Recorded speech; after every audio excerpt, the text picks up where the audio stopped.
After 6 fun weeks, the SRX's first season has come to a conclusion. And I gotta say that for the most part, it was a giant success. And today I want to go over the many good things that it did, the few bad, and honestly it's not really bad, it's really nitpicking things that I see, and how it will go into the future. So let's just get right into it. First off, the good. There is plenty, and I mean plenty, of good to talk about the SRX with. To start with, it's just fun. The SRX, from the get-go, seemed like it had the goal of making racing just something fun that you can look forward to for an hour and a half of your Saturday night. And in that regard, it completely lived up to expectation, if not exceeding it heavily. Now, there's a lot of good reasons here. The first one is the drivers. This series is built on the personality of drivers. One thing about the SRX that makes it different from every other racing series just on its base merit is that it relies on other racing series to make their stars.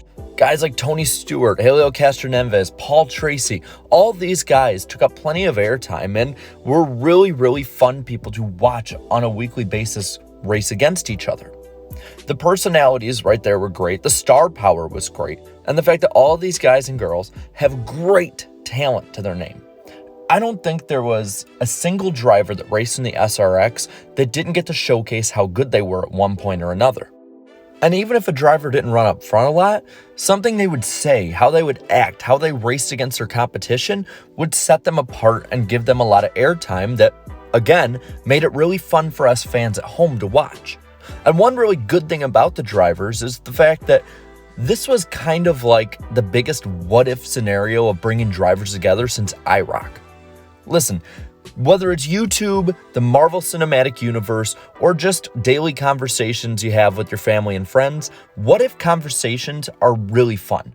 The fact that I got to see Bill and Chase Elliott in 2021 race for a win with guys like Paul Tracy, Helio Castroneves, Tony Kanaan, Hailie Deegan, all of these people on one track together is something as a racing fan that I really appreciate because you never know if you're going to see that again. For all we know, we just saw the last time that Bill and Chase Elliott raced each other on track. It might be the last time we see someone on a big national stage like Bobby Labonte or Willie T. Ribbs race against each other or just race on a national stage in general. That's huge. And then you got the people like the ringers that come in or the Trek champion, and it just makes it that much better. So the drivers are the biggest thumbs up that you have to give this series. They absolutely nailed it with the cast of characters they got. Also, the broadcast. This would not have worked if the broadcast wasn't great. Of course, Alan Bestwick, you always have to say good job to Alan Bestwick because the worst that Alan Bestwick can do is great. And while they had other personalities helping bring the race to the masses, I gotta say, James Hinchcliffe is a damn natural in that role. I want to hear him in the booth all the time because he was someone who had tons of professionalism, had a lot of fun with it, but at the same time, the insight he could give as a driver made him that much more fun to listen to. And this is from someone who is pretty much a full-on NASCAR fan and really didn't watch him much in his career. This was probably the biggest dosage of James Hinchcliffe I ever got on screen in my life. And you know what? I had a good time listening to his input. Now, another thing about the broadcast I liked, it was crisp and clean and it was on schedule. What I loved about it is they didn't waste a bunch of time with pointless pre-race show. Because most of the time when broadcasts do giant pre-race shows, they end up usually being wrong. And they didn't actually waste too much time post-race either. They got the interviews they needed to get, the input they needed to give, and they were out. And while that wasn't completely of their own making, it made for a very quick show that fit racing. I liked that when the broadcast started, within 10 minutes, cars were driving around. We didn't have a 20-minute pre-race show. And then we didn't have another 10 minutes of pace laps. I liked that. I like getting straight to the point as a racing fan. So it was really fun. Now, the third one that I have to give for great things about the SRX is the tracks. The tracks were so unique. Each one had a different area to it. Each one had a different layout, and each one really helped suit every driver's different skill. And this is a side note. I know the SRX didn't do this on their own, but I know they're happy about it. How cool is it that they managed to completely avoid having any problems with weather? Watching NASCAR this past year, or honestly past couple of years, I'm really jealous of the SRX that they managed to go 6 full weeks without a single major weather delay. Good on them.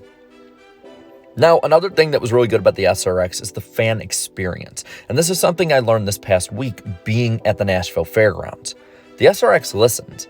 For instance, a small thing, changing the placement of the names and the numbers on the cars to make stuff better for the fans to differentiate drivers. That's pretty cool. For instance, talking about having a splitter and then the fans outrage against the splitter and they designed a car without one. Things like that, showing that, yes, we're listening, we care what you think. They're not going to do every little thing that the fans want, but they're doing just enough that fans are cool with it. And I got to say, being in the infield, they are very open with their fans if you get in there. Drivers will just walk right through a crowd and sign autographs, take pictures, talk to people. That's something that I think all racing series need to take note of if they're going to take note of anything from SRX, is making the fans feel wanted there. And that's really the vibe I got watching fans go up to drivers and being able to talk to drivers myself. It was really nice seeing that they were open to having people there. And then the last one that I really want to say that I liked is the championship. And the reason for it is that it wasn't the big focus. No one honestly really cared about the SRX championship. The fun of this league was having all of these drivers together on a local small short track stage put out to the masses of America. All right, that there is the tons of good. Now I'm going to get to the bad, but honestly, it's not really that bad. It's just nitpicking, like I said. Now, the first one, and again, it wasn't bad, but I think they do need to slightly improve the racing product on the asphalt tracks. The problem for me is that it did seem like it was a little more difficult for faster cars to pass one another, but I will say there was tons of good side-by-side racing, and it took the drivers having to use their head for them to get by. So maybe that's just because of the level of talent and competence here. Also, this is my one, I think, legitimate and major complaint is if CBS could give them a little bit more leeway when it comes to fitting into a TV slot. Maybe an extra half hour at the end, just in case something goes wrong. Because it did seem like a lot of times, while it was fun to see them be very short and concise and to the point with it, it did seem like they were having to rush off screen right at the end, usually for nothing, honestly. I mean, there were about half the time where I just got giant infomercials after the race when we could have had an extra 10 minutes of post-race. So I think that would be the only major gripe I have when it comes to the total package of SRX is give the broadcast more room to breathe towards the end of the show. But like I said, that's more still of a nitpick, so it's not the end of the world if it doesn't change by next year. Now, I really think that with part of a review, we need to look forward after going over what we went over. So, what does the future hold for the SRX? Well, I think that they have the base formula down. Short and sweet, good drivers, good personalities, and you're on a major network like Big CBS. So, these are 3 things that I think that the SRX maybe moving forward could do or build upon. 1, like I said, keep it short and sweet. I think 6 races is on the short side, but anything more than 8 races to me would be overkill. I like having a little nice summer series where I can just kind of chill out for a few Saturday nights of the year and watch a bunch of great drivers I like race against each other at local short tracks. So I'd say 6 to 8 races would be good. Bring back a lot of the tracks they had this year if they're willing to, especially somewhere like the Fairgrounds, just to kind of stick it to the Karens. But I'd say also go to lesser known tracks too. I can tell you what would be really cool, and again, this is definitely me having wishful thinking. I know this probably won't happen, but something I think would be really cool is if they came out to my local short track, the Rockford Speedway. It's just a quarter mile right across the street from a car dealership and a Menards. That's it. It's just a small little short track, but it has a ton of history to it. So I think if they kept the same 6 tracks they had, and then they went to one lesser known asphalt track and one lesser known dirt track, somewhere where people, even diehard race fans, don't know too much about, would be really cool, and it would bring the status of a lot of these places up a notch. So I think that'd be cool. And then I do think having a few more drivers on track would help the racing product and keep the action going up a notch more.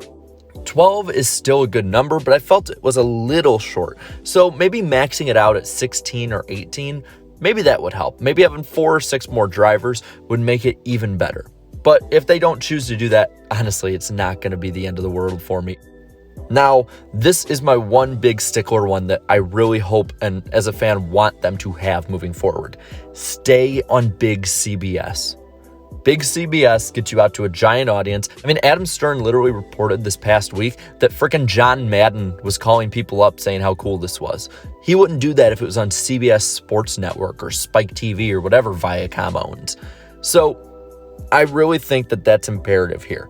Keep it on the major network. Now, with that, I've given my piece. I want to hear everything you thought. So let me know down in the comments below.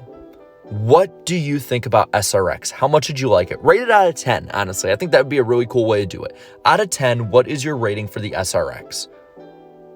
While you're doing that, you can also leave a like on this video and share this video. It really helps the channel out. Subscribe to my channel if you really like it. And if you're already subscribed, you really like it, and you want to help out a little bit, channel memberships option is right there. So until next time, have a good one.